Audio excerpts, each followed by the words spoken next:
Puji Tuhan, selamat pagi sidang jemaat Tuhan yang dikasihi dalam nama Tuhan Yesus. Pagi hari ini kita datang di rumah Tuhan dalam keadaan yang berbeda-beda satu dengan yang lain, tapi dengan satu tujuan yang sama, kita hendak berjumpa dengan Tuhan, diberkati di dalam hadirat Tuhan. Haleluya. Kita akan siapkan hati dan hidup kita akan memuji Tuhan.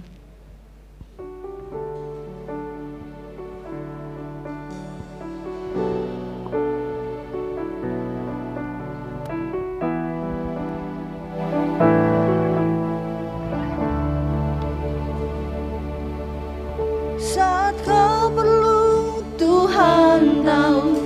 Saat kau minta, Tuhan dengar. Saat percaya, Tuhan bekerja.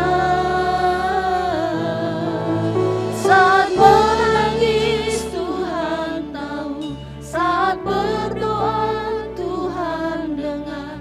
Saat bersyukur, Tuhan berkati. Saat kau perlu, Tuhan tahu. Saat kau minta, Tuhan dengar. Saat percaya, Tuhan bekerja. Saat menangis, Tuhan tahu. Saat berdoa, Tuhan dengar.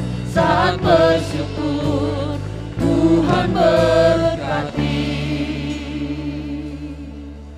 Saat bersyukur, Tuhan berkati. Saat bersyukur, Tuhan berkati. Pagi hari ini pujian dikatakan, saat kita percaya Tuhan akan bekerja. Tapi saat kita mengucapkan syukur di hadirat Tuhan, Tuhan akan memberkati kita pagi ini. Bahkan dengan berkat yang berlimpah-limpah. Oleh sebab itu mari kita tanggalkan semua keadaan kita lebih dahulu. Kita fokus pada Tuhan, bersyukur, berterima kasih. Kita percaya Tuhan akan memberkati pagi ini. Mari kita berdiri, kita angkat hati kita, kita ucapkan syukur kita di hadapan Tuhan. Mari kita berdiri. Ku bersyukur Bapa, ku bersyukur Tuhan, buat kasih setiamu di dalam hidupku. Ku bersyukur.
ini dalam keadaan yang luar biasa oleh karena kasih Tuhan.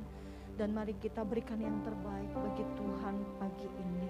Sebelum kita lanjutkan ibadah kita, mari kita berdoa dan dengan hormat Bapak Gembala akan membuka ibadah ini di dalam doa. Kami mengucap syukur padamu pada pagi hari ini. Engkau adalah Allah yang baik dan Allah yang setia. Kami terus dapat menikmati anugerah-Mu hingga sampai kepada saat ini. Kami boleh ada sebagaimana yang kami ada. Itu adalah berkat-Mu bagi kami. Dan pagi ini kami datang ke dalam rumah-Mu untuk kami boleh memuji, menyembah Tuhan. Kami mau angkat hati kami untuk bersyukur dan memuliakan Tuhan. Kiranya Engkau berkenankan keberadaan kami. Biar Engkau kuduskan dan sucikan kami. Sehingga ibadah yang dikerjakan menjadi dupa yang harum dan menyukakan hati Engkau sendiri. Kami menyerahkan ibadah ini ke dalam tangan pimpinan-Mu. Biar Tuhan memimpin dari awal sampai kepada akhirnya. Urapi setiap pelayan yang bertugas dalam tugas mereka masing-masing. Mereka akan membawa kami untuk dapat mengalami jamahan dan lawatan Tuhan. Kami doakan bagi umat-Mu yang belum bersama, Engkau hantar mereka juga, sehingga mereka pun juga dapat bersama-sama dengan kami memuji, mengagungkan akan nama Tuhan. Terima kasih, kami percaya berkat-Mu besar lewat ibadah ini. Tuhan akan limpahkan bagi kami semua. Dan kami berdoa kalau ada pekerjaan kuasa roh jahat di udara, mau mengganggu ibadah ini, mau mengambil berkat yang Kau sediakan bagi kami, kami tolak di dalam nama Yesus. Dan biarlah ada kelegaan, kebebasan dalam hati jiwa kami untuk memuliakan dan mengagungkan Engkau. Terima kasih Tuhan. Kami akan memulaikan ibadah pagi hari ini dan membuka ibadah ini di dalam nama Tuhan Yesus Kristus, Juru Selamat kami yang hidup. Haleluya.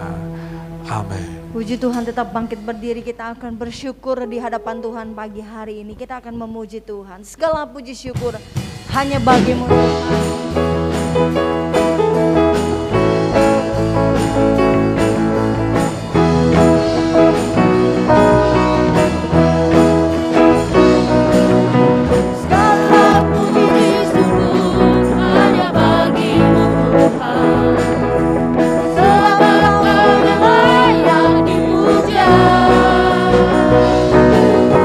Kami mau bersorak, tinggikan nama-Mu.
Sekarang ku adalah ciptaan baru dan ku hidup dalam keselamatannya. Tak ada kutuk mengikatku, puji Tuhan. Tak ada kutuk.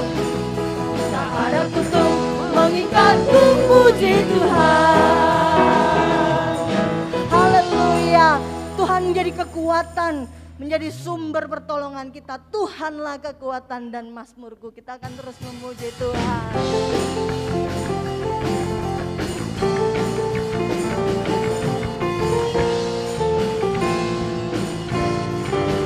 Amin. Tuhanlah kekuatan dan mazmurku. Dia gunung batu dan keselamatanku. Batu dan keselamatanku. Hanya padamu hatiku percaya. Amin. Kaulah menara dan kota perlindungan. Ku mau selalu bersyukur. Ku mau selalu bersyukur. Sebab cintamu padaku takkan pernah berubah. Hatiku percaya. Hatiku Amin. percaya. Walau bumi bergoncang, Haleluya. beranjak, namun kasih setiamu tak pergi dariku. Haleluya. Tuhanlah kekuatan kita, mazmur pujian kita. Haleluya.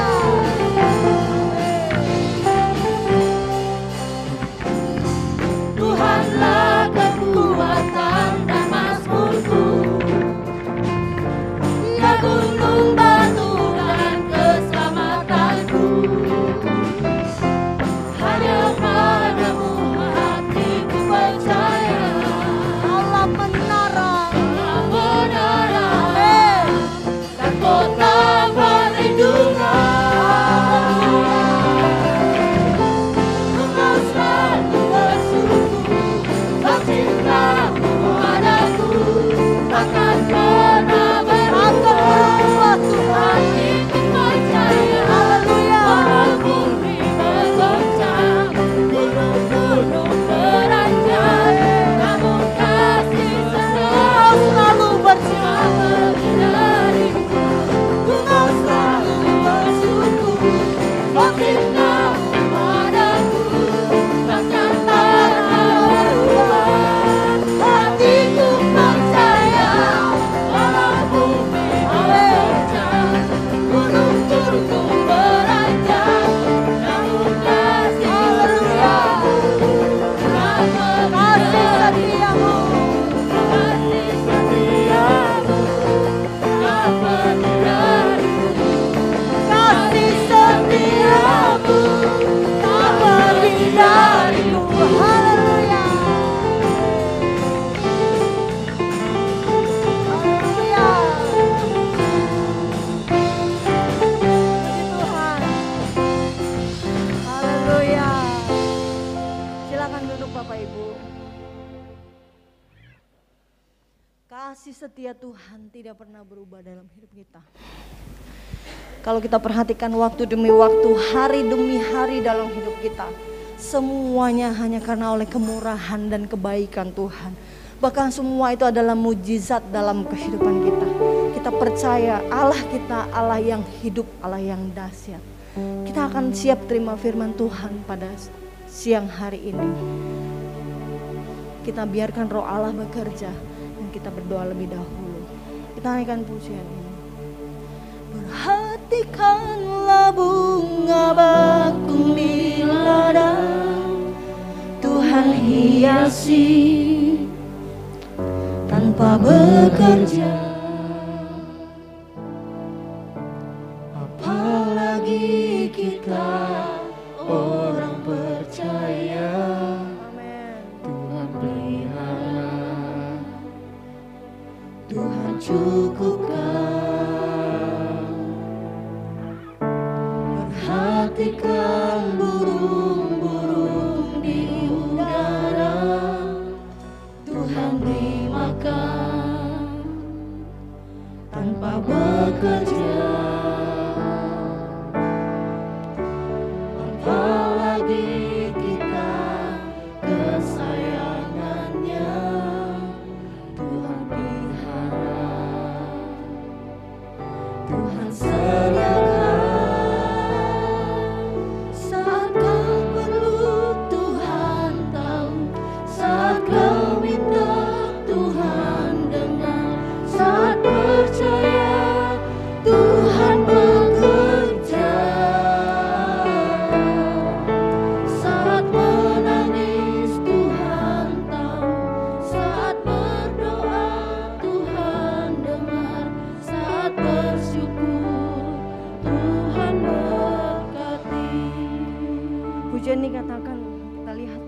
bakung di ladang, dia nggak bekerja tapi Tuhan pelihara.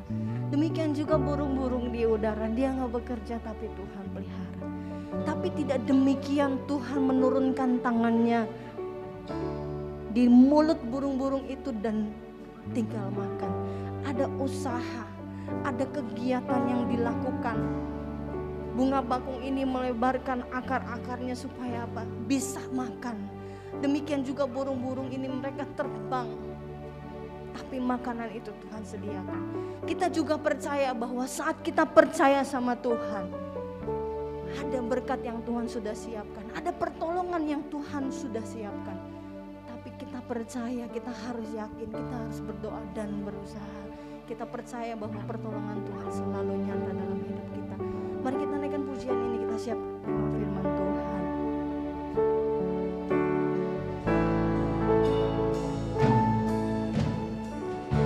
Perhatikanlah bunga bakung di ladang, Tuhan hiasi, Amin.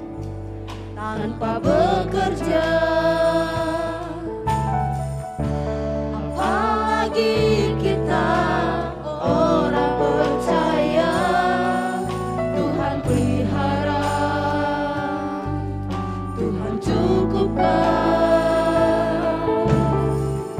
Perhatikan burung-burung di udara, Tuhan beri makan tanpa bekerja. Apalagi kita kesayangannya, Tuhan pelihara, Amin. Tuhan sediakan. Saat kau perlu Tuhan tahu, saat kau minta Tuhan dengar, saat percaya Tuhan bekerja. Saat menangis Tuhan tahu, saat berdoa Tuhan dengar, saat bersyukur Tuhan berhati. Amin.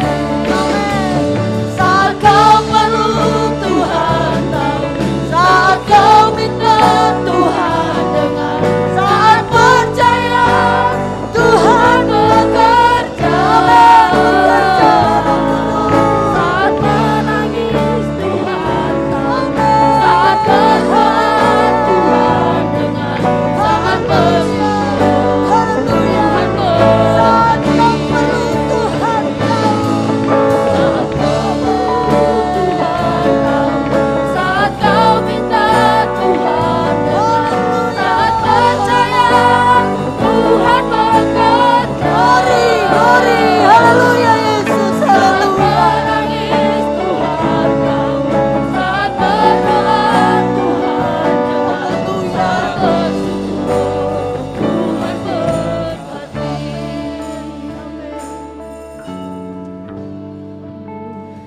Haleluya, haleluya. Siang ini firman Tuhan akan disampaikan. Mari kita buka hati kita. Ada waktunya Tuhan akan memberkati kita dengan kekuatan. Tuhan akan memberkati kita dengan pertolongan, dengan firman. Kita percaya, kita yakin. Saat kau perlu Tuhan tahu, saat kau minta Tuhan dengar, saat percaya Tuhan bekerja. Saat menangis Tuhan tahu, saat berdoa Tuhan dengar. Saya mengundang maju ke depan, turut taat untuk berdoa. Tuhan berkasih. Saat kau perlu Tuhan tahu, saat kau minta Tuhan dengar, saat percaya Tuhan bekerja. Saat menangis Tuhan tahu, saat berdoa Tuhan dengar, saat bersyukur Tuhan bekerja.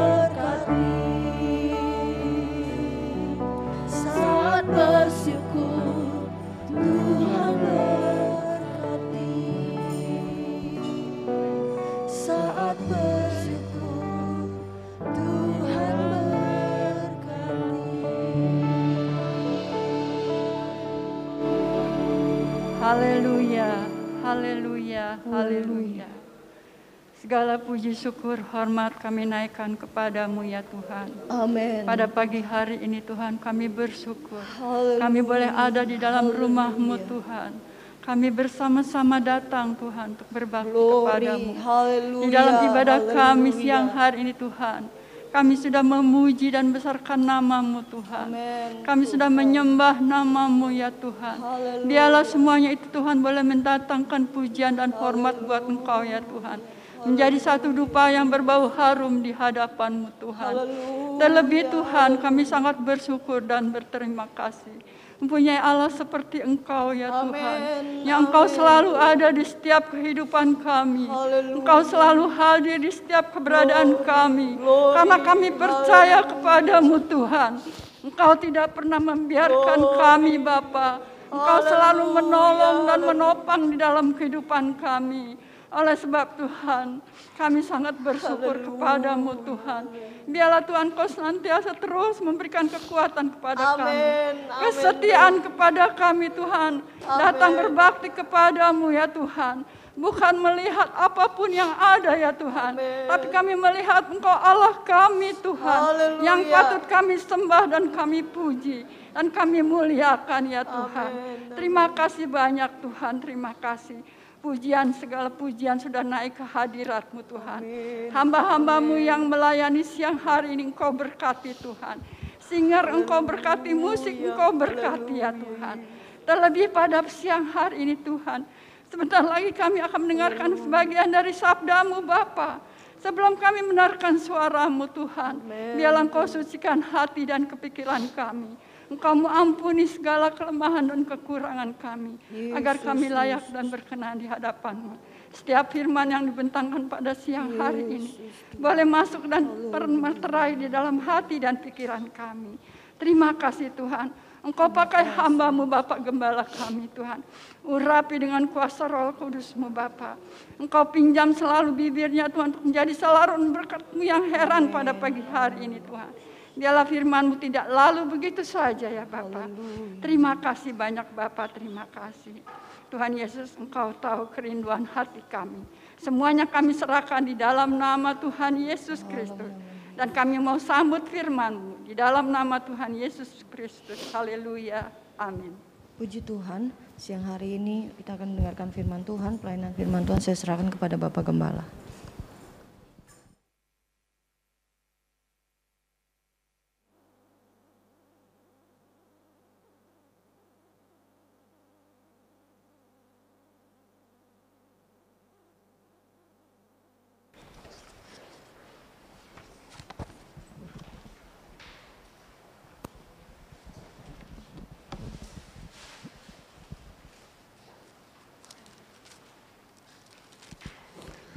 Haleluya. Nggak ada orang di sini. Haleluya. Puji Tuhan. Saya ucapkan selamat pagi menjelang siang. Selamat kita beribadah. Kita segera membuka kitab kita kepada ayat mas yang kita akan baca bersama. Dalam 1 Korintus pasal yang ke-9, kita membaca ayat yang ke-24 sampai ayat yang terakhir di pasal ini, ayat yang ke-27. 1 Korintus 9 ayat 24 sampai ayat yang ke-27. Saudara menyimak, saya akan membacakan demikian bunyinya. Tidak tahukah kamu bahwa dalam gelanggang pertandingan semua peserta turut berlari, tetapi bahwa hanya satu orang saja yang mendapat hadiah. Karena itu larilah begitu rupa sehingga kamu memperolehnya. Tiap-tiap orang yang turut mengambil bagian dalam pertandingan menguasai dirinya dalam segala hal. Mereka berbuat demikian untuk memperoleh suatu mahkota yang fana. Tetapi kita untuk memperoleh suatu mahkota yang abadi. Sebab itu aku tidak berlari tanpa tujuan, dan aku bukan petinju yang sembarangan saja memukul, tetapi aku melatih tubuhku dan menguasainya seluruhnya, supaya sesudah memberitakan Injil kepada orang lain, jangan aku sendiri ditolak. Amin. Puji Tuhan, silakan duduk. Firman Tuhan banyak mengambil lukisan peristiwa kehidupan sebagai satu pelajaran tentang suatu pokok kebenaran yang penting, supaya kita bisa mengambil hikmahnya, supaya kita bisa mengambil hikmat dari peristiwa kehidupan yang diungkapkan oleh firman Tuhan ini. Sekali lagi, saudara dengar baik-baik.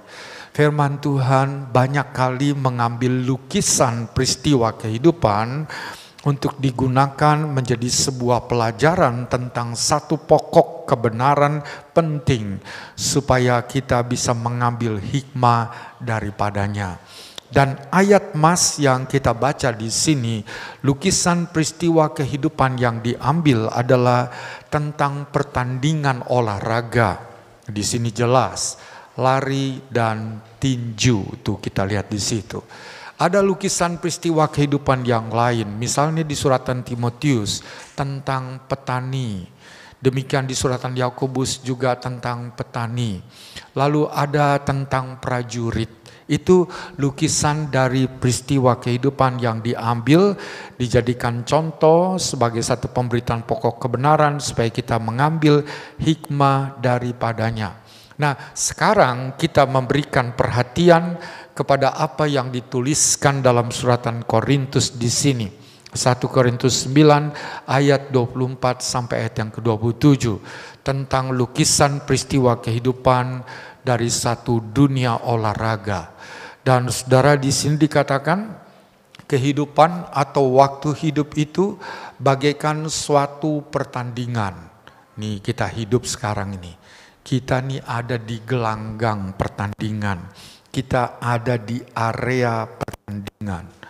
Dan satu pertandingan diadakan untuk membuktikan kemampuan dari seseorang yang ikut di dalamnya, apakah dia akan bisa meraih hasil yang maksimal. Atlet yang bertanding, pertandingan itu membuktikan apakah dia bisa meraih hasil yang maksimal, dalam hal ini meraih yang terbaik, menjadi juara. Dan di dalam ayat mas kita dijelaskan hanya ada satu orang yang bisa meraih juara itu. Namun saya membaca ini dalam terjemahan lama ditulis begini, saudara ya. Larilah sama seperti orang yang mendapat juara itu. Tunjuknya begitu, saudara. Jadi hanya ada satu orang yang mendapat juara. Jadi kita harus belajar nih dari sang juara ini. Mengapa dia bisa mencapai juara itu? Nah, kita harus belajar daripada orang ini. Nah, itu yang kita lihat di sini. Jadi sekali lagi, kehidupan kita adalah merupakan sebuah arena pertandingan atau sebuah area pertandingan untuk menunjukkan kemampuan apakah kita bisa meraih hasil yang terbaik. Dan ada petunjuk di sini supaya kita berlari seperti seorang juara, supaya kita bisa meraih hasil yang terbaik di situ. Nah, saudara, ayat yang ke-25 katakan begini, tiap-tiap orang yang turut mengambil bagian dalam pertandingan menguasai dirinya dalam segala hal. Mereka berbuat demikian untuk memperoleh suatu mahkota yang fana, tetapi kita untuk memperoleh suatu mahkota yang abadi. Ada satu kunci bagi seorang juara, itu yang kita baca di sini. Kunci itu adalah seorang juara itu adalah seorang yang sudah juara itu karena dimulai dia bisa menguasai dirinya. Itu dulu saudara satu. Dan itu kunci yang paling penting. Untuk bisa meraih gelar juara, yang kita harus kendalikan tuh diri kita, bukan orang lain, saudara. Kuasailah dirimu, begitu yang kita baca sini. Coba kalau kita melihat pada atlet-atlet, saudara, ada atlet lari yang terkenal, lari 100 meter dan 200 meter, atlet dari Amerika bagian Karibia di situ tuh, aduh saya lupa namanya. Dia tangannya suka negro 1,90 m lebih, saudara ya. dan dia hebat sekali. Dulu ada Carl Lewis, kemudian ada lagi yang lain, Carl Lewis dari Amerika Serikat, dan kebanyakan memang perebutannya antara Amerika Serikat kemudian pelari dari Karibia ini, saudara, karena mereka ini memang juga atlet-atlet yang handal, hebat. Dan kalau belajar dari mereka, kita mencermati cara hidup mereka, itu mereka betul-betul menguasai diri mereka dalam banyak hal. Misalnya tadi di sini dikatakan mereka harus menguasai diri dalam segala hal. Pertama yang mereka harus menguasai adalah aturan pertandingan itu. Mereka harus tahu betul aturan pertandingannya seperti apa. Finishnya di mana. Jangan mereka finishnya di luar daripada garis finish yang sudah ditentukan. Kemudian kalau mereka berlari, mereka harus berlari dalam lintasan. Jangan keluar dari lintasan. Kalau keluar dari lintasan, mereka akan terkena diskualifikasi atau mereka akan dicoret. Mereka tidak akan diakui, mereka dikeluarkan, mereka tidak berhak untuk meraih apa yang seharusnya mereka raih. Didiskualifikasi. Dan ketika mereka mau berlari nih saudara, start dengan tembakan pistol, maka mereka tidak boleh ketika pistol belum ditembak, mereka sudah lari dulu. Nggak boleh. Start mereka harus benar. Dan mereka biasanya memakai satu blok yang merupakan sebuah alat yang ditancap ke tanah itu, alat itu besi, dan kaki mereka disiapkan, dan ketika dar mereka langsung mendorong tubuh mereka dengan kaki mereka itu, dan mereka langsung lari ke depan. Cara mereka lari, ayunan tangan mereka, langkah kaki mereka, kecepatan mereka. Kecepatan itu bergantung dari latihan pribadi mereka. Saudara, itu adalah beberapa hal. Jadi bagian yang pertama tentang menguasai diri ini termasuk di dalamnya adalah menguasai aturan pertandingan yang berlaku. Apa di sana? Finishnya di mana? Lintasannya di mana? Mereka tidak boleh melanggar. Kalau lari maraton misalnya saudara ya, lari maraton itu lari jarak jauh. Dari Pademangan ini katakanlah, finishnya di mana nih? Di Ciputat atau di mana nih saudara ya? Di Ciputat lah katakan begitu. Jalurnya mana? Karena Ciputat tuh jalurnya banyak. Gak boleh nanti masuk di jalur yang salah. Mereka tidak akui, kamu tidak menyentuh garis finish ada di sini, tapi kamu masuknya ke daerah lain. Gak berhak kamu mendapatkan hadiahnya. Nah, akan seperti itu, saudara. Jadi lintasannya mana? Jalan-jalan yang harus di mana? Yang dilalui di mana? Karena pasti ada petunjuknya di situ. Dan ada sebuah tren sekarang ini. Indonesia sedang berusaha untuk menarik orang dari luar masuk ke dalam, yaitu para turis, dan buat pertandingan-pertandingan seperti maraton Jogja, maraton Bali, maraton Jakarta, maraton Jawa Timur, Malang, dan sebagainya. Ada lagi pertandingan seperti mobil dan motor, dibuatlah seperti di Lombok, dibuat di sana, saudara, sirkuit. Itu untuk menarik para atlet, yang akan menarik juga orang yang gemar dengan olahraga ini untuk datang. Dan sekaligus mereka melihat keindahan, oh memang Indonesia indah. Jadi luar dari waktu berlomba mereka akan datang ke Indonesia. Saudara, Indonesia berusaha untuk seperti itu. Dari sini kita mudah untuk bisa belajar bersama.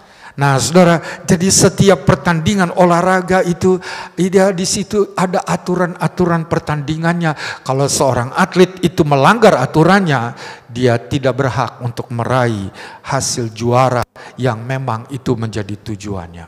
Yang kedua, menguasai diri juga termasuk adalah memacu diri dengan cara mendisiplinnya. Ini seorang pelari, saudara.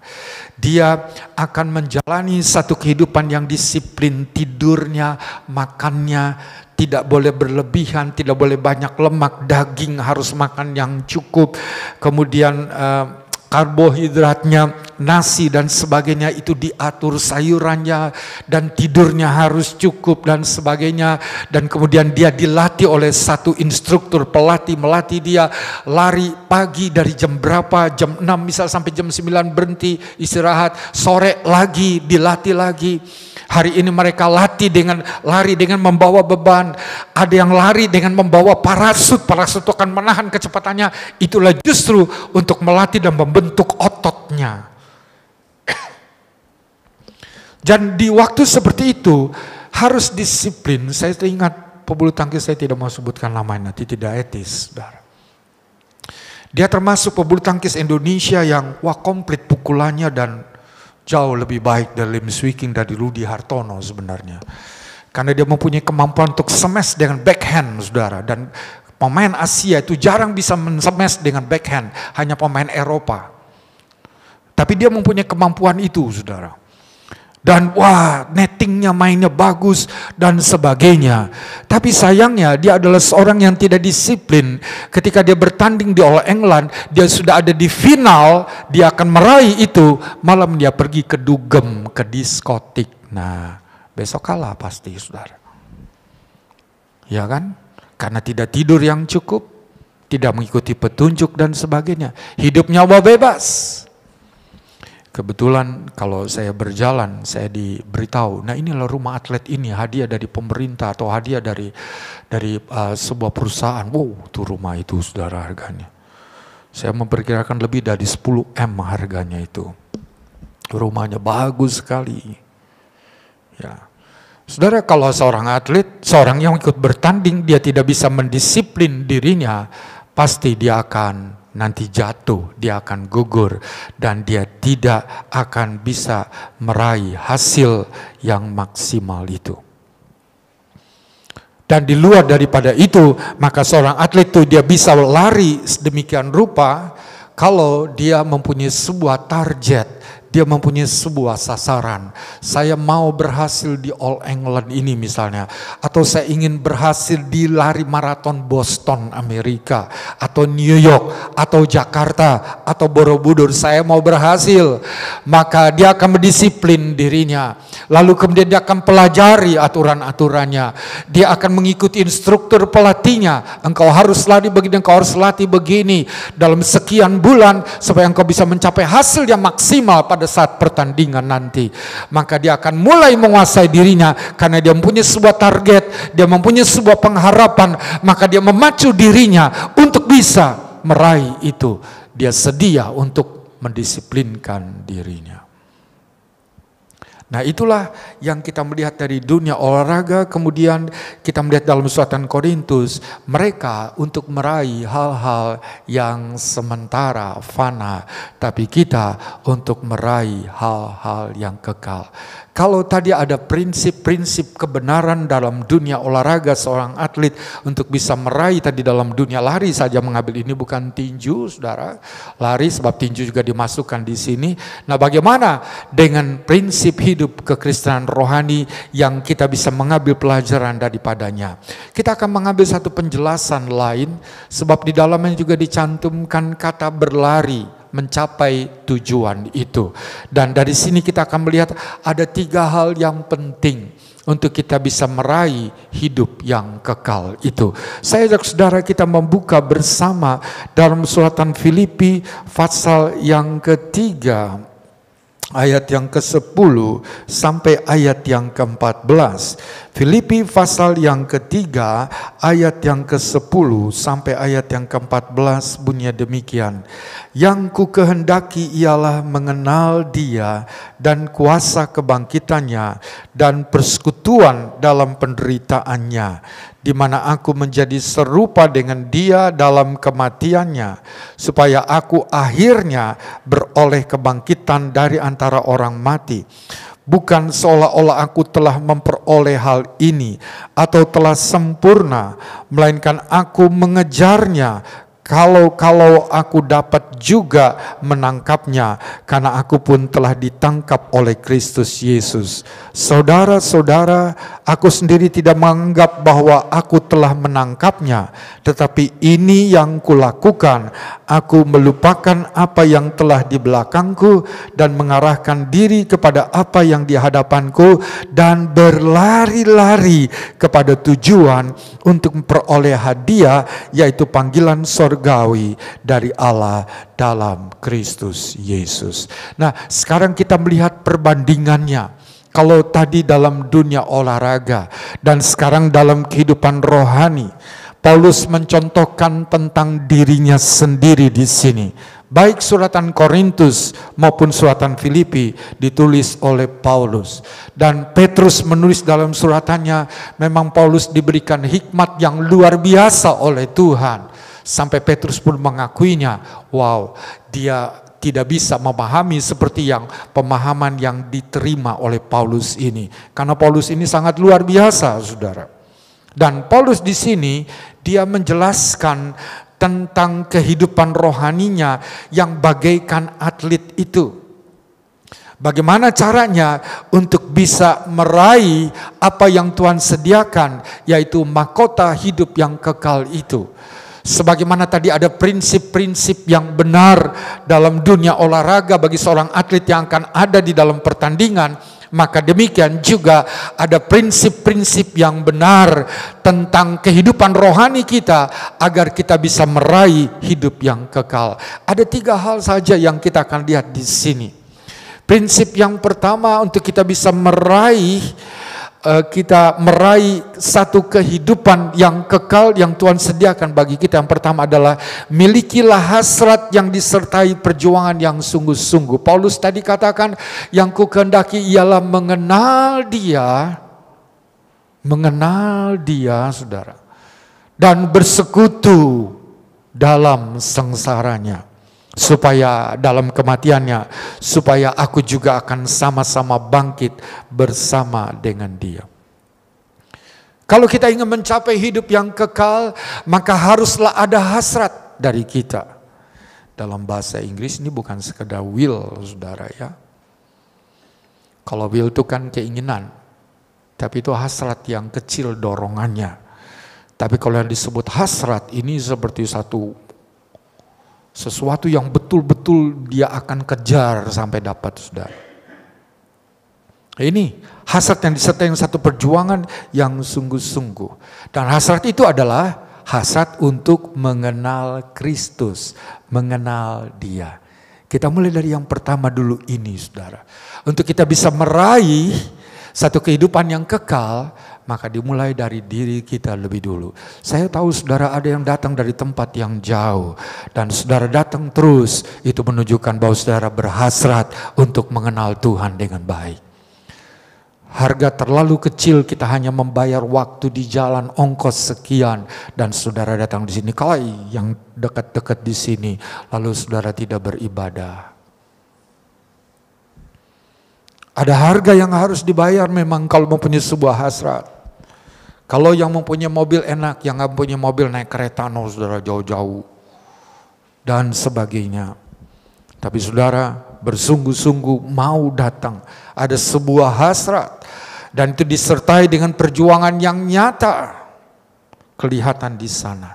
Dan hasrat itu adalah hasrat untuk mengenal Dia. Kata mengenal dalam bahasa Greka ditulis ginosko, dan ginosto itu artinya menjadi satu. Dalam hal ini mengenal Kristus, menjadi satu dengan Kristus. Nah, kata menjadi satu dengan Kristus mengandung arti mengikuti, meneladani jejak kehidupan Yesus sepenuhnya, bukan sebagian, sepenuhnya. Hasrat untuk bisa hidup sama seperti Kristus hidup sepenuhnya ada dalam hidup kita. Hasrat itu harus ada pada kita karena dimulai dari sini.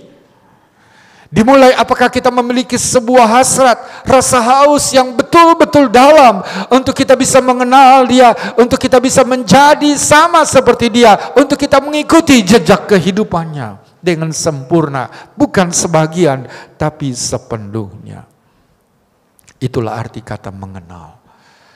Coba kita melihat ada begitu banyak ayat-ayat firman Tuhan yang mendorong kita supaya kita mengenal Dia. Saya ajak saudara kita membuka dalam Hosea di sana. Hosea pasal yang keempat. Ayat yang ke-6 bunyi begini. Umatku binasa karena tidak mengenal Allah. Karena engkaulah yang menolak pengenalan itu, maka aku menolak engkau menjadi imamku. Dan karena engkau melupakan pengajaran Allahmu, maka aku juga akan melupakan anak-anakmu. Ayat ini sudah terkenal, pasti saudara sudah tahu. Umatku binasa, Tuhan katakan, karena dia tidak mengenal aku. Tadi kata mengenal ginosko, mengikuti jejaknya. Artinya umat Tuhan itu tidak sungguh-sungguh mengikuti jejak yang Tuhan sudah tinggalkan, yang Tuhan sudah berikan.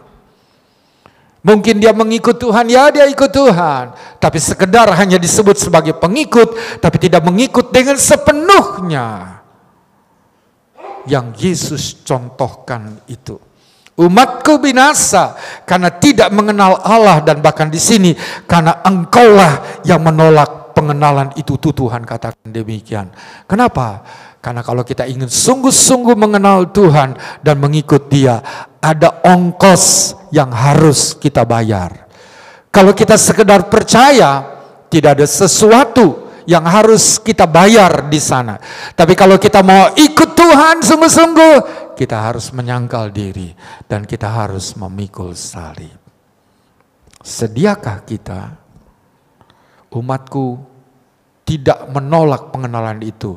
Jadi seperti begini, Tuhan sudahlah, bicara saja soal berkat. Jangan bicara soal penyangkalan diri, jangan bicara soal saya harus meninggalkan kesenangan-kesenangan saya, kebiasaan-kebiasaan saya, kesukaan-kesukaan saya. Wow, saudara. Pengikut yang seperti itu, biarlah kita sungguh-sungguh mau membayar harganya untuk kita mengikut Tuhan. Ada penyangkalan diri, ada memikul salib yang harus kita lakukan. Kita kayak Hosea 6 ayat yang ketiga. Hosea 6 ayat yang ketiga bunyinya begini. Marilah kita mengenal dan berusaha sungguh-sungguh mengenal Tuhan. Ia pasti muncul seperti fajar. Ia akan datang kepada kita seperti hujan pada akhir musim yang mengairi bumi. Kita diajak, mari kita mengenal Tuhan. Dengan sungguh-sungguh mengenal Tuhan itu. Kata sungguh-sungguh itu menunjukkan bahwa jangan tanggung-tanggung kalau mengenal Tuhan itu. Kalau kita mengikut Tuhan, jadilah pengikut Tuhan yang benar. Saudara, saya memperhatikan nih, saudara. Di dunia medsos yang bergerak begitu liar dan bebas, ada banyak hal-hal yang kotor, dirty, the spiritual dirty. Satu roh yang kotor di sana yang lama-lama akan bisa menyeret kalau kita tidak sungguh-sungguh mengenal Tuhan kita. Kebebasan secara seksual begitu diekspos, rasanya tidak salah kalau melakukan ini, itu, dan sebagainya. Itu jelas sekali di YouTube, saudara. Saya sebagai hamba Tuhan mempelajari dan memberikan peringatan nih kepada umat Tuhan. Kita tahu hidup yang benar bagaimana seharusnya. Jangan sampai kebebasan di sana itu mempengaruhi kita, pada akhirnya kita menyimpang dari jalan yang benar yang Tuhan tunjukkan kepada kita. Mari kita bisa mengenal yang benar kan Tuhan itu. Dia kudus, Dia benar, Dia kasih, dan kasihnya itu murni. Kasihnya itu bukanlah kasih untuk kita lalu kemudian mempermainkan, saudara. Tapi kasihnya itu adalah kasih yang agung. Dia mau memaafkan kita, tapi Dia tidak akan membiarkan kalau kita terus tinggal dalam dosa, pasti hukumannya datang atas kita. Dia mau memaafkan segala pelanggaran-pelanggaran kita, tetapi pemaafannya, pengampunannya supaya kita sadar. Nah, dunia ini dunia yang cemar, saudara. Dunia yang rusak. Dunia yang akan, seperti lagu sana bilang, diobok-obok lah semuanya. Diaduk-aduk supaya orang pusing di sana. Jadi mari kita kembali kepada firman Allah di sini. Di tengah kondisi yang seperti ini, firman Tuhan katakan mari kita mengenal Tuhan, dan cara mengenalnya adalah sungguh-sungguh. Jangan tanggung-tanggung. Supaya kemudian kita akan berdiri teguh di batas pengenalan kita itu dan tidak akan terseret oleh dunia ini. Lalu mari kita melihat bersama dalam suratan Petrus yang kedua. 2 Petrus pasal yang ketiga. 2 Petrus 3 ayat yang ke-17 dan 18 bunyi begini. Tetapi kamu, saudara-saudaraku yang kekasih, kamu telah mengetahui hal ini sebelumnya. Karena itu waspadalah, supaya kamu jangan terseret ke dalam kesesatan orang-orang yang tak mengenal hukum. Dan jangan kehilangan peganganmu yang teguh, tetapi bertumbuhlah dalam kasih karunia dan dalam pengenalan akan Tuhan dan Juru Selamat kita Yesus Kristus. Baginya kemuliaan sekarang dan sampai selama-lamanya. Tadi Hosea, sekarang Petrus. Petrus berkata, bertumbuhlah dalam pengenalan. Ternyata pengenalan itu adalah bagaikan satu proses tunas pohon yang akan kian lama semakin bertumbuh. Dan pada akhirnya dia akan menghasilkan bunga dan menghasilkan buah-buah dari pengenalan yang benar itu. Dan tantangannya adalah seperti yang kita baca di sini, kesesatan atau penyesatan. Seperti yang kita baca di ayat yang ke-17 tadi, saudara. Waspadalah supaya kamu jangan terseret dalam kesesatan.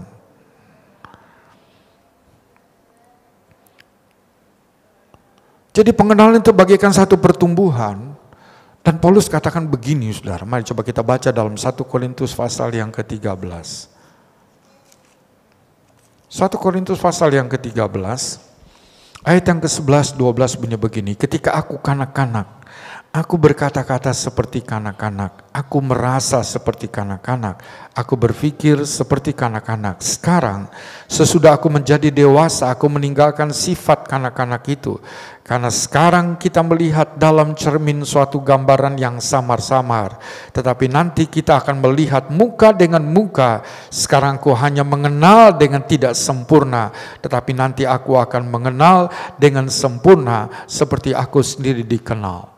Pengenalan adalah satu pertumbuhan. Dan dalam lukisan manusia, pertumbuhan manusia itu dimulai dari kanak-kanak, dari bayi. Saudara.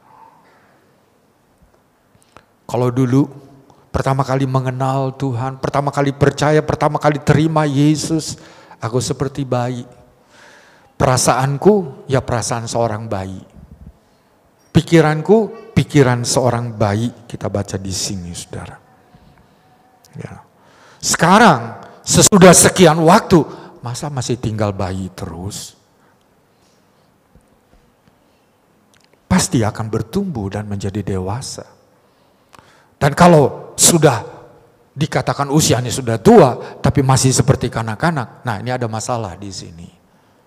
Kenapa seperti itu? Yang benar kan harusnya bayi itu bertumbuh. Anak-anak itu bertumbuh dan semakin mengenal Tuhan.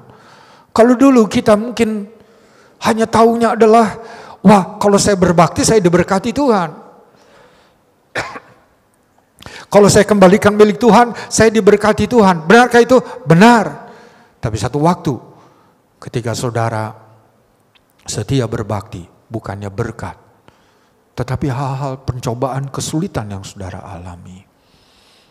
Ada seorang bapak menangis, Pak Yahya tolong, seorang pelayan. Wah ada masalah yang berat. Bapak ini saudara adalah pelayan Tuhan juga. Dia bisa menyampaikan renungan. Seperti yang pernah saya sampaikan saudara di dalam doa bersama di sini. Doa para pelayan, buka puasa bersama. Lalu pada akhirnya saya setel waktu deh. Kalau nggak setel waktu nih, ini karena ini juga adalah jemaat, ada pelayan Tuhan. Nah saudara memang dari MD saya diminta untuk jadi wakil bendahara di sana. Entah apa saya diminta di sana. Tapi karena hanya wakil bendahara oke lah. Di sini gampang saya kalau misalnya sudah jadi bendahara gampang. Ada yang jadi pemilik bank kan di sini saudara. Saya serahkan aja tolonglah. Gampang di sini. Atau di Palmera juga ada Bapak Senas tuh, orang keuangan.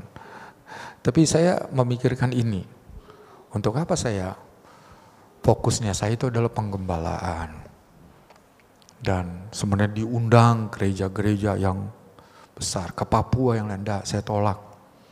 Kalau belum ada yang bisa ada di sini mewakili saya, saya tidak mau ke sana. Gereja-gereja Pantekos yang bersejarah di Samrat, di Surabaya, saudara itu undang. Tapi tidak mau saya, penggembalaan. Tapi kalau hanya wakil bendahara ya tidak apa-apa. Begitu. Jadi saya lihat bapak ini saudara ketika ya dia, lalu saya kontak aja dia, coba deh kamu datang hari ini, bisa? Oke, bisa. Jam berapa? Jam segini. Oke, datang. Datanglah dia dan baru berbicara. Saya sudah mendapat gambaran besar tentang masalah bapak ini. Saya sudah mengerti. Lalu dia merasa seperti dia tidak berarti. Dia merasa seperti bapak yang tidak bisa menjalankan tanggung jawab. Karena dia masuk dalam masa pensiun, saudara, begitu. Dan dia seorang pelayan Tuhan yang baik. Dia merasa seperti berdosa pada keluarganya, begitu, saudara ya. Sekarang istrinya lah, kemudian anaknya yang wanita lah. Anak yang laki pun pekerjaannya belum menghasilkan sebagaimana diharapkan olehnya. Lalu saya berkata begini, Pak, tidak ada dosa yang Bapak lakukan di situ. Ini hanyalah tentang bagaimana Bapak itu mengatur keuangan dengan baik. Jangan ketika terima, katakanlah pensiun, langsung mau beli ini. Nah itu tuh kesalahannya, terpancing kan. Dipercaya dengan cryptocurrency dan sebagainya. Saya cerita saja sama saudara. Saya ada Instagram dan ingin masuk di sana untuk saya bisa berbagi berkat. Dan tiba-tiba ada satu waktu masuk ini orang Korea, pemudi yang cantik sekali, saudara. Tahu-tahu dia ajak bicara aja. Saya mau bicara, mau kenalan dengan orang Indonesia. Tadi ya, oke kita bicara. Enggak dong, minta WA-nya, nomor WA-nya. Dia desak saya. Saya lihat semua, waduh ini orang yang mampu, saudara. Mobilnya, wow, mobil sport yang mahal, olahraganya golf, waduh. Itu orang yang hebat lah di sana. Akhirnya dia, ya udah saya kirim WA-nya. Jadi udahlah di sini aja Instagram aja, saya bilang begitu. Enggak, saya WA, oke, saya masuk ke WA. Dia berkali-kali bilang God bless you, Tuhan berkati. Saya pelan-pelan kan bersaksi, saudara. Saya dengan semua orang saya terbuka dan karena tujuan saya, misi saya satu, memperkenalkan Yesus pada mereka, itu saja. Tidak lebih dari itu. Oh dia suka olahraga, saudara, dan sebagainya. Satu kali dia cerita tentang cryptocurrency, kan dia tanya pekerjaannya apa pada saya kan, saya ada di lingkungan gereja gitu. Kalau Anda apa? Oh dia sebut nama Koreanya dia, saudara, Kim Hye-yeon, kayak begitu, saudara. Dia sebut namanya, lalu dia bilang, saya kerjanya di cryptocurrency sekarang, wow. Itu gambling, saya berkata sama dia, gambling itu berjudi. Ya kan mata uang ini, kalau lagi orang banyak, wah naik nilainya. Kalau enggak nanti turun, dan itu bisa mendadak turun dan banyak yang rugi karena itu. Ini di Korea, di Amerika juga ada. Kenapa mesti mereka senang? Kok bisnisnya emas aja, karena saya lihat dia orang kaya kan. Beli aja emas, mungkin dia punya uang jutaan dolar. Jadi saya sarankan gitu. Atau yang lain, bisnis makanan lah, saya sarankan gitu sama dia. Wah, tapi saya ketemu dengan orang yang membimbing saya nih begini untuk bisnis ini. Jadi saya juga berhati-hati. Wah, hati-hati ya. Saya berdoa deh. Terus waktu dia bilang, ini saya kok begitu tahu rugi, saya hanya beberapa hari saja saya ambil cryptocurrency. Kalau itu enggak, dah. Rupanya begitu dia, saudara. Kayak difalas mainnya, kayak begitu mungkin ya, saudara. Ya saya bilang bersyukurlah Tuhan masih menolong Anda. Lalu kemudian bicara lebih jauh sampai kepada bicara, ini Bapak nih sebenarnya agamanya apa sih? Saya Kristen. Kristen apa Pantekosta? Kristen Pantekosta itu seperti apa sih? Saya Kristen Pantekosta itu percaya Alkitab itu firman Allah, Yesus itu juru selamat. Dan ada sorga dan neraka. Hidup kita akan berakhir di dunia. Ayo kamu percaya? Dia bilang enggak, 60% orang Korea, wanita Korea itu belum percaya Tuhan. Ayo saya undang Anda, ayo kita percaya Tuhan. Kan itu misi saya, sudah. Sampai akhirnya saya mendoakan dia. Kadang saya pakai bahasa Inggris patah-patah, telepon langsung. Dan dia telepon langsung sudah gitu. Oke. Waduh, saya bahasa Inggris ini. Little si I can ya, apa namanya, sedikit-sedikit bisa. Karena lama nggak menggunakan, jadi saya tidak bisa. Nggak bisa lancar maksudnya, saudara. Kalau lapar ayam, di sini ada yang bisa bahasa Inggris. Kalau lapar ayam, hunger ya, hungry. Kalau aku cinta padamu, ada paling bisa loh saudara ya. I love you, cuma itu aja kan. Nggak lebih dari itu nggak bisa nih. Saya tuh waktu mendoakan dia pakai bahasa Inggris tuh. Cuman dia patah-patah begitu. Terima kasih kata dia, udah. Akhirnya sudah berhenti. Sampai udah nggak terus lagi, saudara. Nggak apa-apa, saya sudah berbagi kepada dia tentang hal ini. Nah tadi mengenai penggunaan uang, bapak yang menangis ini. Itu tidak berdosa, tapi engkau terpancing. Tidak bisa mengatur keuangan dengan baik. Kita berdoa, Tuhan buka jalan. Saudara, kita melihat di sini, kita kembali di sini. Tentang pengenalan yang benar akan Tuhan di sini ya. Tadi kalau masih kanak-kanak ya berpikirnya kanak-kanak. Kanak-kanak coba saudara lihat, kalau dia mau sesuatu dia langsung minta dan kalau nggak dikasih langsung nangis. Itu anak-anak kan. Gitu saudara ya, langsung ya nggak dikasih. Karena semuanya mesti diikutin. Kalau diikutin semuanya, nanti dia jadi anak manja. Nah, dia tidak bisa memilah apakah yang dia mau, dia ingin itu akan bermanfaat, akan berguna, atau akan menyesat, atau akan membuat dia nanti menjadi jatuh dalam satu kebiasaan yang salah. Nah, kita kan orang tua melihat, ini nggak boleh. Itu. Nah, kalau kita seperti kanak-kanak nih Paulus, aku dulu seperti kanak-kanak. Waduh, kalau berdoa dijawab oleh Tuhan. Kalau setia diberkati, kembali Tuhan diberkati. Dan tiba-tiba mengalami sesuatu. Lalu mereka bertanya-tanya, di mana kasih Tuhan ini? Kok saya udah setia begini, kok saya tidak terima seperti yang firman-Nya katakan. Saudara, kita perlu bertumbuh. Tidak selamanya Tuhan akan terus mengikuti apa yang menjadi kemauan kita. Dia seringkali mendisiplin kita supaya kita menjadi dewasa. Dalam memandang, dalam berpikir, dan dalam merasa. Kalau perasaan kanak-kanak, ya itu tuh maunya dimanja, maunya diikuti. Pikiran kanak-kanak ya pikirannya pendek. Tidak panjang, tidak bisa melihat jauh ke depan. Kalau dewasa tentu tidak.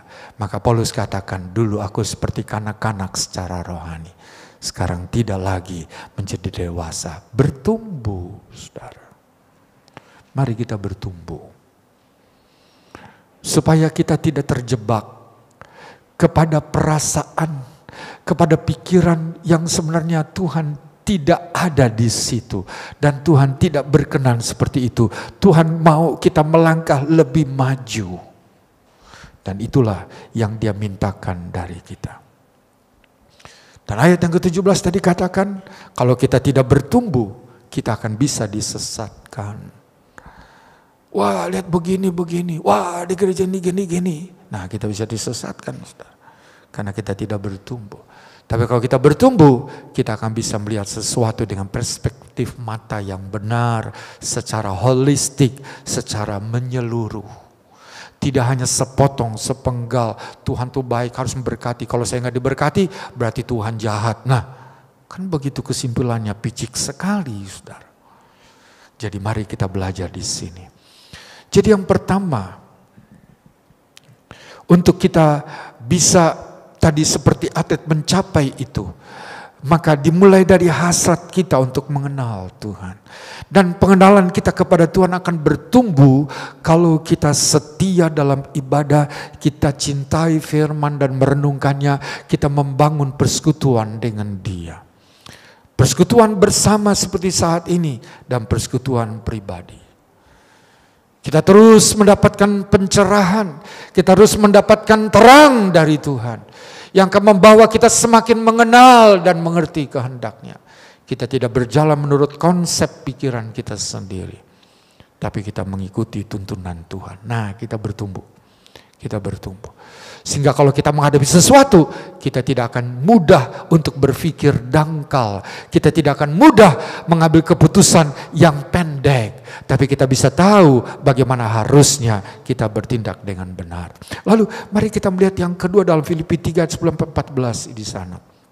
Tadi untuk mencapai yang disediakan oleh Tuhan dalam upah yang kekal itu. Paulus katakan, aku melupakan yang di belakang. Ini yang penting, kedua. Melepaskan diri dari masa lalu. Dengan segala kegemilangannya, dengan segala keindahannya, dan juga dengan segala peristiwa traumatis yang membuat kita trauma di dalamnya. Kita harus lepaskan itu. Dan berjalan terus bersama dengan Tuhan dalam tuntunannya setiap hari. Jangan menengok ke belakang. Yang di belakang itu menjadi sebuah pelajaran bagi kita. Yang di belakang itu hanya menjadi sebuah lesson bagi kita, sebuah pelajaran. Tapi kita maju terus, berjalan bersama dengan Tuhan. Mazmur 60 ayat yang ke-14 katakan, dengan Allah, bersama dengan Tuhan, berjalan bersama dengan Dia, kita akan melakukan perkara-perkara yang besar. Kalau kita hanya terpesona dengan keberhasilan, kegemilangan di waktu yang lalu, kita akan berjalan di tempat tanpa ada kemajuan. Kalau kita trauma pada masa yang lalu, kita tidak berani untuk melangkah maju ketika Tuhan menuntun kita. Karena kita trauma dengan masa lalu kita. Dan nasihat firman Tuhan adalah berjalanlah tiap hari bersama dengan Tuhan. Henokh bergaul dengan Tuhan, Nuh bergaul dengan Tuhan. Dan keduanya mengalami perkara yang besar dengan Tuhan. Berjalan, saudara. Jangan katakan saya sudah menjadi orang Kristen yang hebat nih, sudah dibaptis, sudah ambil bagian pelayanan. Mari terus berjalan bersama dengan Tuhan. Waktu sudah diajak, yuk tanggung jawab dalam doa. Yuk ambil bagian dalam hal ini. Saudara jangan berpangku tangan, ikuti. Jalanlah bersama dengan Tuhan. Nanti saudara akan menjadi orang Kristen yang dewasa, yang berhak menerima warisan yang Tuhan sediakan. Yang ketiga, yang terakhir.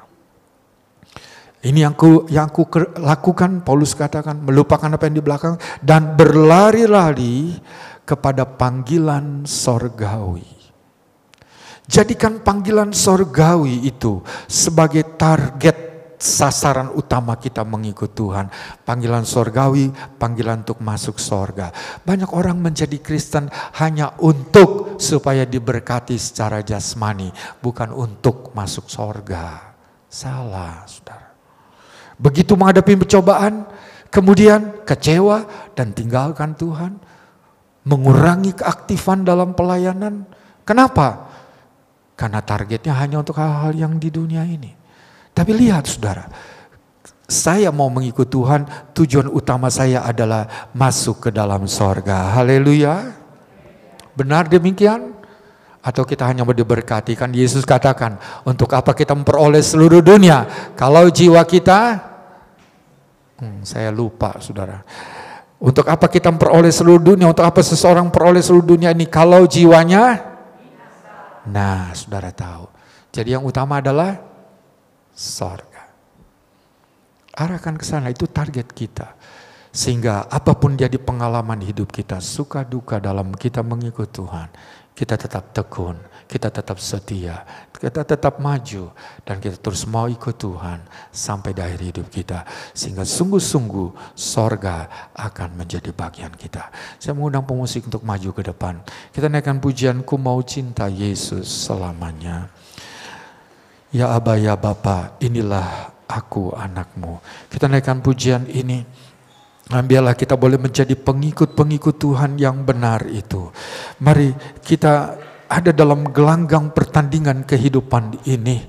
Miliki sebuah hasrat mengenal, hasrat yang dalam, hasrat yang sungguh-sungguh. Kemudian mari kita melupakan apa yang ada di belakang dan jadikan panggilan sorgawi sebagai target kita yang utama, lebih dari segala yang lain. Kita naikkan pujian ini. Ku mau cinta Yesus selamanya. Ku mau cinta Yesus selamanya. Meskipun badai silih berganti dalam hidupku, ku tetap cinta Yesus selamanya. Ku mau cinta Yesus. Ku mau cinta Yesus selamanya. Ku mau cinta Yesus selamanya. Meskipun badai silih berganti dalam hidupku, ku tetap cinta Yesus selamanya. Ya Bapa,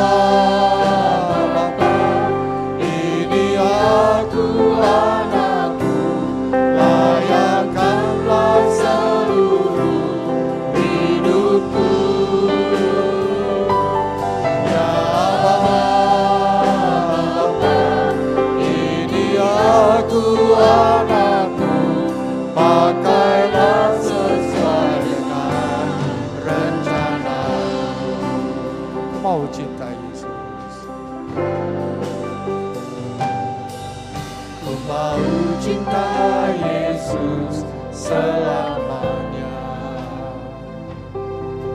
Ku mau cinta Yesus selamanya.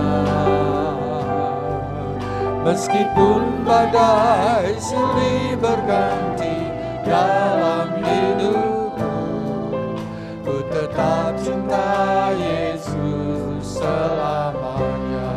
Ku mau cinta Yesus, ku mau cinta Yesus selamanya.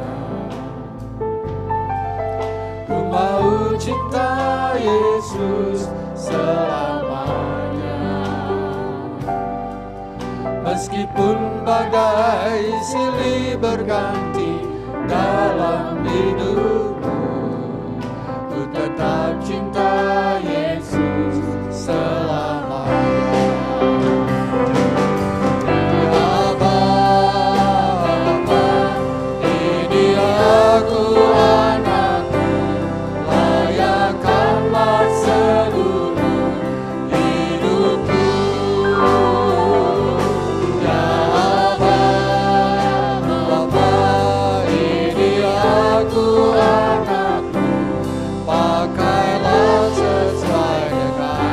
Abba, ya Bapa. Ya Abba, Bapa, ini aku anakku, layakkanlah seluruh hidupku. Ya Abba, Bapa, ini aku anakku, pakailah sesuai rencanamu. Jemaat yang dikasihi oleh Kristus, firman Tuhan nyatakan hidup adalah bagaikan suatu pertandingan. Dan bagi kita orang yang percaya, kita sedang menjalankan perlombaan itu. Tujuan akhir kita adalah untuk kita bisa masuk dalam sorga yang kekal. Maka kita perlu belajar menguasai diri dalam segala hal. Paulus mencontohkan miliki hasrat yang sungguh-sungguh untuk mengenal Tuhan. Ikut Dia. Bukan sebahagian, tapi sepenuhnya. Dan kemudian kita melihat tadi juga bahwa sasaran kita adalah sorga. Dan kemudian belajar kita untuk melupakan, tidak terikat dengan hal-hal yang di belakang. Tapi berjalanlah bersama Tuhan setiap hari. Biar kita memiliki kasih yang benar kepada Dia. Ini adalah satu doa kepadanya. Bahwa kita mau sungguh-sungguh cinta kepadanya. Dan kita mau menjadi alat dalam tangan yang dipakai oleh Dia. Kalau hidup ini telah berakhir, maka sorga akan menjadi bagian kita. Saya ajak saudara kita bangkit berdiri bersama-sama. Kita akan naikkan pujian ini 1-2 kali lagi. Dan kita akan berdoa. Ku mau cinta Yesus selamanya.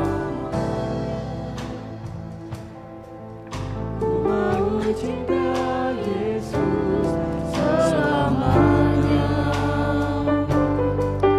Meskipun badai silih berganti dalam hidupku, ku tetap cinta Yesus selamanya. Ku mau cinta Yesus. Ku mau cinta Yesus selamanya. Ku mau cinta Yesus selamanya. Meskipun badai silih berganti dalam hidupku, ku tetap cinta Yesus selamanya. Ya Bapa, ini aku anakku, layakkanlah seluruh hidupku. Ya Bapa,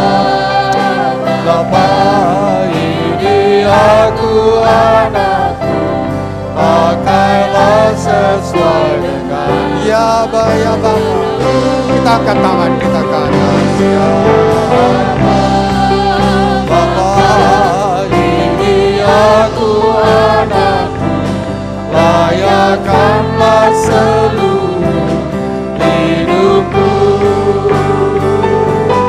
Ya Aba, Bapa, ini aku anakmu, pakailah sekali lagi ya Aba ya Bapa. Yang dipujian dengan hormat Bapak Robi Minardi berdoa. Ini aku anakmu, layakkanlah seluruh hidupku. Bapa, Bapa, ini aku anakmu, pakailah sesuai dengan rencanamu. Pakailah sesuai dengan rencanamu.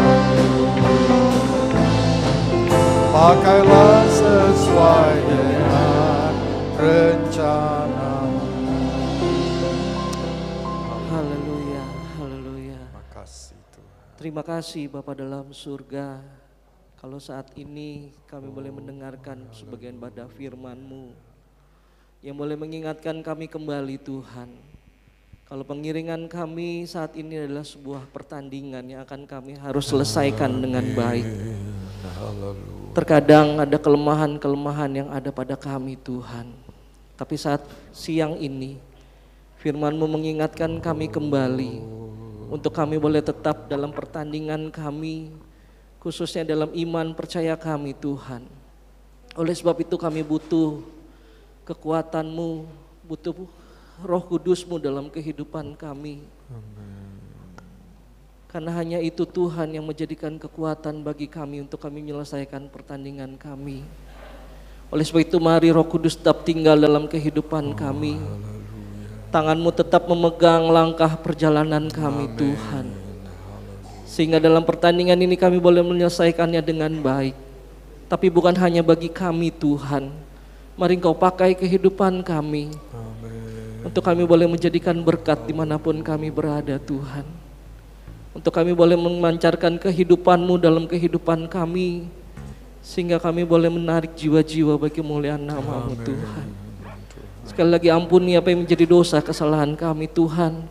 Kiranya Engkau terus pakai kehidupan kami menjadi saluran berkat. Sehingga kehidupan kami berdampak Tuhan bagi sekeliling kami.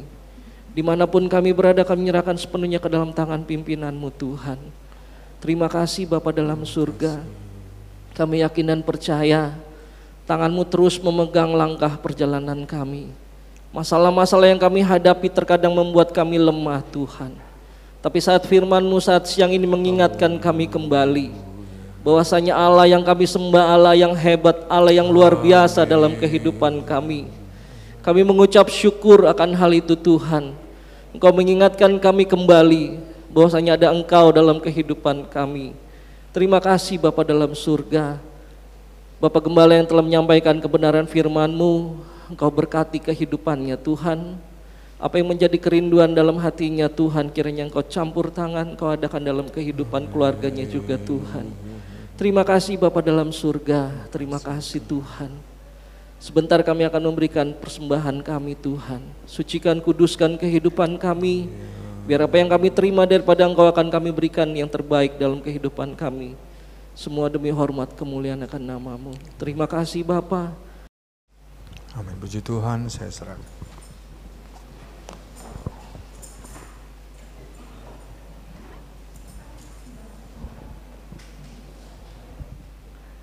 Terima kasih atas pelayanan firman Tuhan dari Bapak Gembala. Tuhan Yesus memberkati. Siang hari ini kita akan menjalankan persembahan. Persembahan akan dijalankan 3 kali. Yang pertama akan dijalankan untuk hamba Tuhan. Yang kedua adalah untuk kas gereja. Dan yang ketiga adalah persembahan yang ditujukan untuk kas diakonia. Mari kita naikkan pujian Tuhan Yesus baik.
amat baik, untuk selama-lamanya.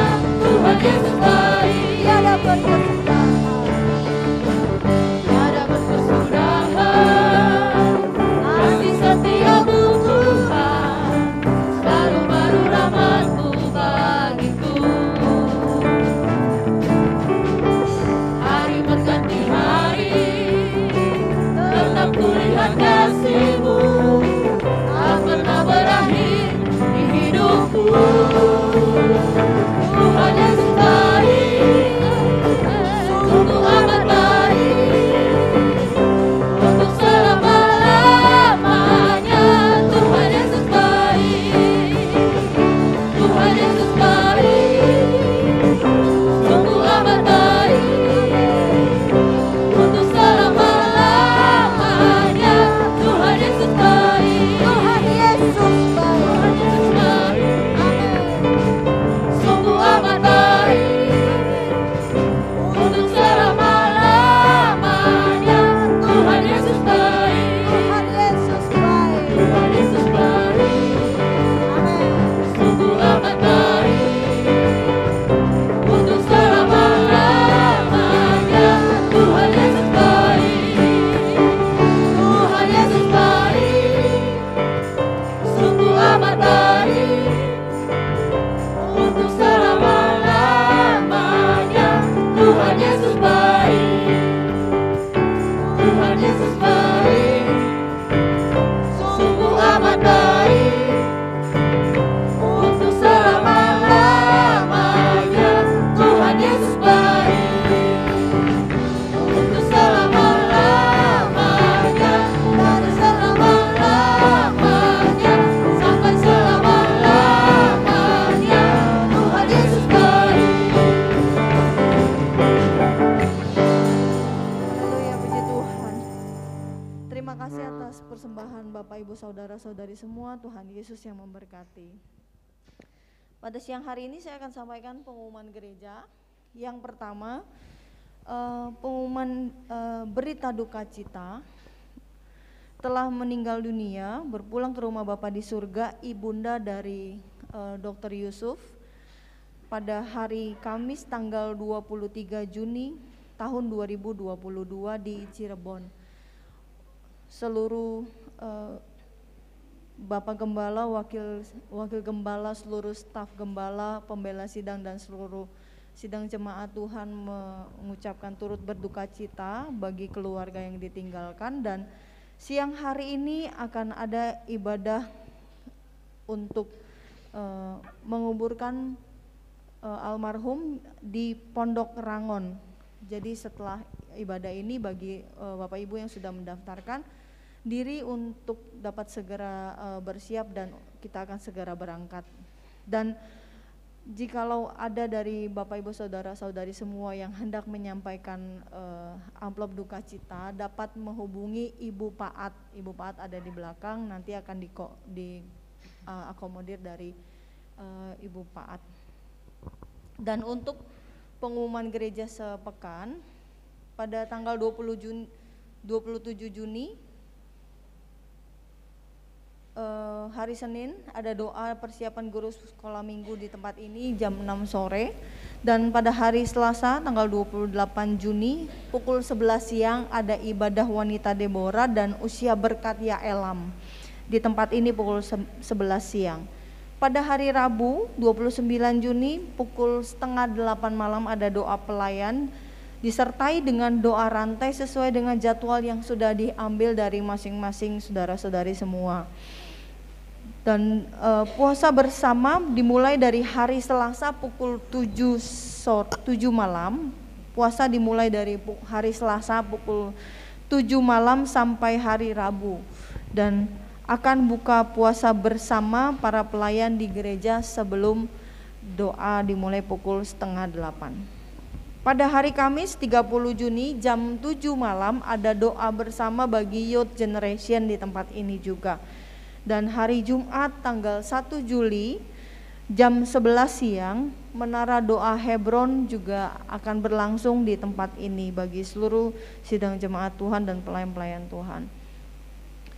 Pengumuman untuk hari Sabtu tanggal 2 Juli 2022, pukul 9 pagi ada ibadah Precious Kids bagi anak-anak yang akan dilangsungkan di tempat ini pukul 9 pagi, dan dilanjutkan jam 11 ada latihan tamborin untuk ibadah esok hari, dan jam 5 sore ada latihan bagi para pelayan ibadah. Pada pukul 7 malam ibadah youth akan berlangsung juga di tempat ini. Dan hari Minggu tanggal 3 Juli pukul 10 pagi ada ibadah raya yang disertai dengan perjamuan kudus yang akan dilangsungkan di tempat ini. Demikian pengumuman yang bisa saya sampaikan, dan siang hari ini mari kita bangkit berdiri, kita akan menutup ibadah kita dan kita akan naikkan pujian Dancing My Soul, My Savior God. Kami memuji kebesaran-Mu.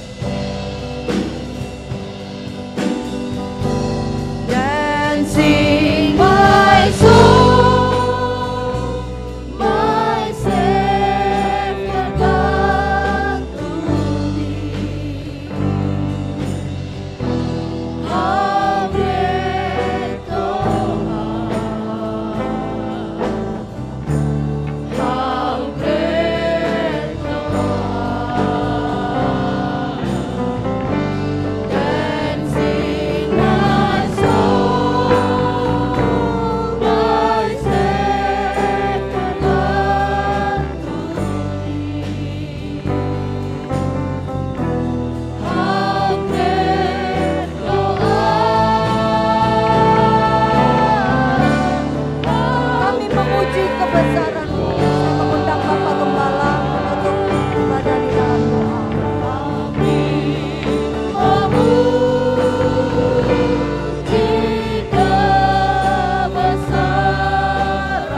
kebesaran-Mu, ajaib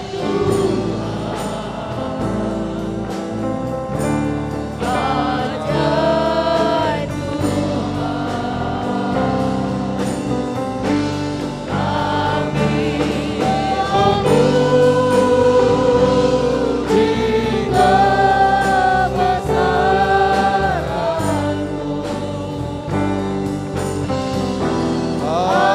ajaib Tuhan. Kami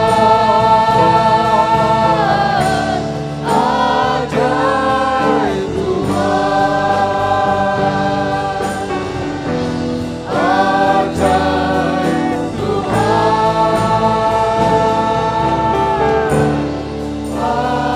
Akhirnya kami nikmati waktu yang indah bersama bersekutu dalam hadirat-Mu. Kami tahu bahwa Tuhan ada di tengah-tengah kami. Kami dengar lagi suara-Mu ingatkan kami bahwa kami ada dalam arena pertandingan kehidupan, dan tujuan akhir adalah masuk dalam sorga yang Kau sediakan bagi kami. Biar Tuhan kuatkan kami, Tuhan perbaiki segenap kehidupan kami, biar semakin hari semakin kami boleh lebih berkenan lagi.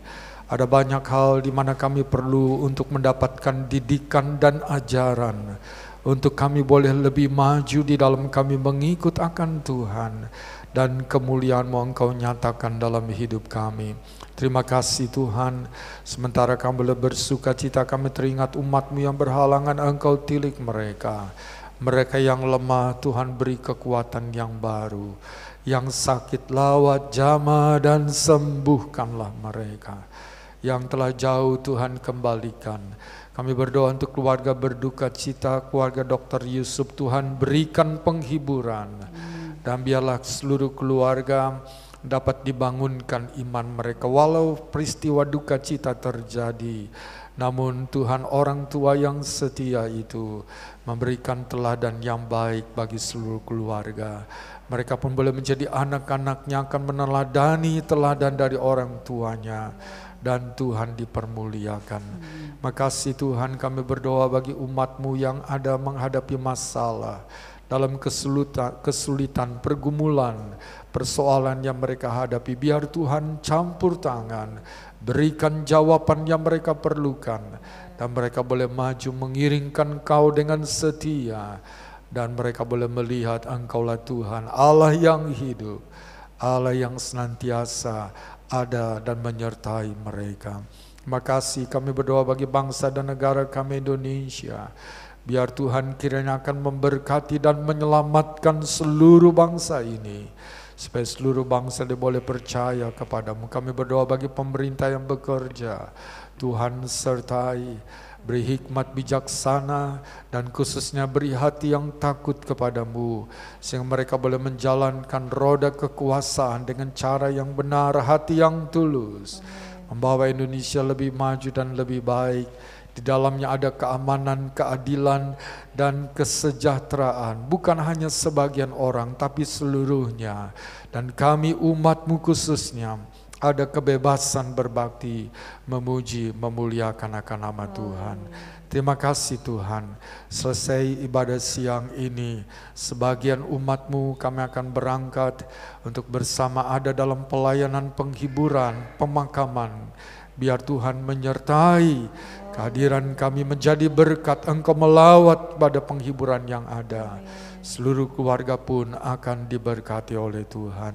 Terima kasih Tuhan. Sekarang hamba berdoa bagi seluruh jemaat-Mu yang telah beribadah. Kami telah beribadah kepadamu, maka kami pegang janji berkat bagi orang yang beribadah. Curahkanlah berkat itu.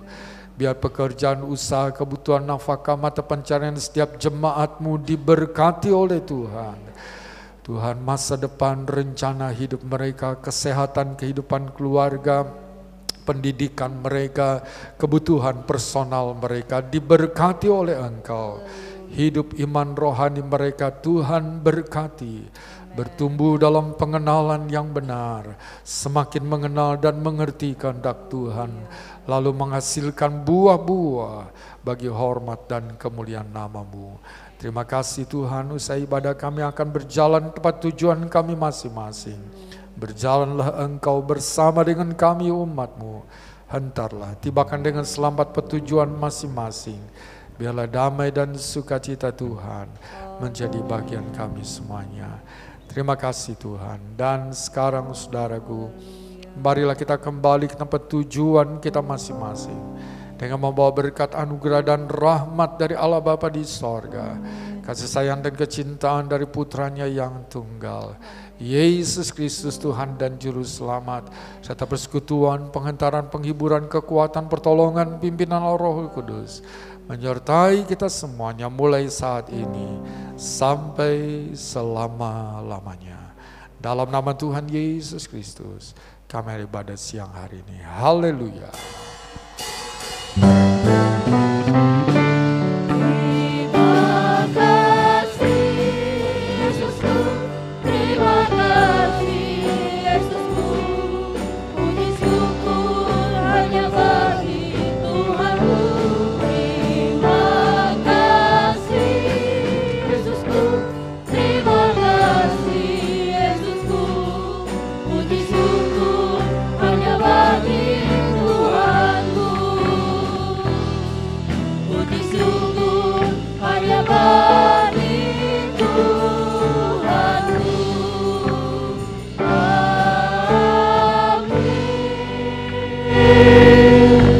Selamat siang, Tuhan Yesus memberkati.